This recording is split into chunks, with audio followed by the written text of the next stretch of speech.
Happy National Piña Colada Day. Personally, I think we should celebrate Piña Colada Day every day. So here is my favorite Piña Colada recipe. In a blender, combine 6 ounces cream of coconut, 2 tablespoons fresh lime juice, 2 ounces coconut milk, 8 ounces frozen pineapple, 8 ounces of white rum, the good stuff, and 2 cups of ice. Blend until smooth and thick.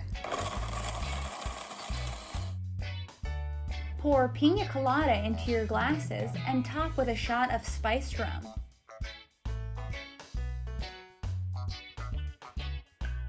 I really love this Piña Colada because it's strong, but it's not too strong, and it's sweet, but it's not too sweet. So, and it's pineapple-y, but not too pineapple-y, and coconutty,